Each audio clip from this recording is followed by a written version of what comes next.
Male reproductive system, जब हम कहते हैं सिस्टम तो इसका मतलब होता है कि इसके अंदर एक से ज़्यादा ऑर्गन इंक्लूड है। सिस्टम में हम पढ़ते हैं कि कौन कौन से ऑर्गन हैं, बॉडी में इनका लोकेशन क्या है, शेप, साइज और इनके फंक्शन। जैसा कि हम देखते हैं first point, male reproductive system located in pelvis region. ये कहाँ पे लोकेटेड है बॉडी के अंदर? पेल्विस रीजन में। सेकंड पॉइंट पे मेंशन है कि इसमें कौन कौन से ऑर्गन्स हमारे इंक्लूड हैं। तो सबसे पहले है a pair of testes, second accessory ducts, glands और पेनिस। सबसे पहले देखते हैं टेस्टिस। टेस्टिस क्या है? टेस्टिस हमारे बॉडी के आउटसाइड एक पाउच है जिसे हम कहते हैं स्क्रोटम। क्यों है ये बॉडी के बाहर? ताकि ये लो टेम्परेचर को मेंटेन कर सके। ये लो टेम्परेचर चाहिए होता है हमारे स्पर्म फॉर्मेशन के लिए, यानी स्पर्मेटोजेनेसिस के लिए। सेकंड है हमारा टेस्टिस का शेप क्या है? ये ओवल शेप होता है। लेंथ है इसकी 4 to 5 सेंटीमीटर, विड्थ है इसकी 2 to 3 सेंटीमीटर। अब देखते हैं कि टेस्टिस के अंदर कंपार्टमेंट्स हैं जिसे हम कहते हैं testicular lobules.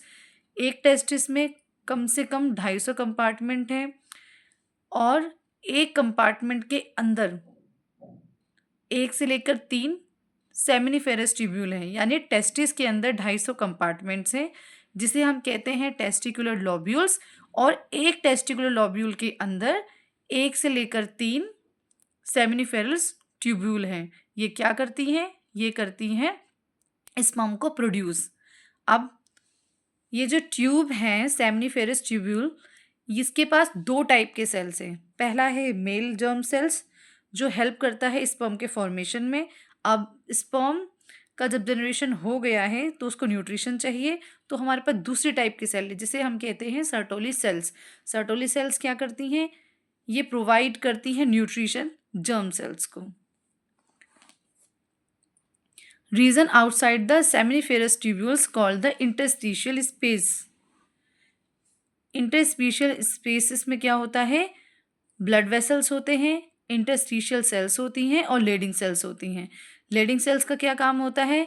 Synthesise and secrete testicular hormone androgen. Leydig cells क्या करती हैं? एंड्रोजन हार्मोन को बनाती हैं। मेल सेक्स एसेसरी डक्ट्स, इसके अंदर क्या क्या इंक्लूड होता है? रेटिटेस्टिस, वैसा efferentia, epididymis and vas deferens.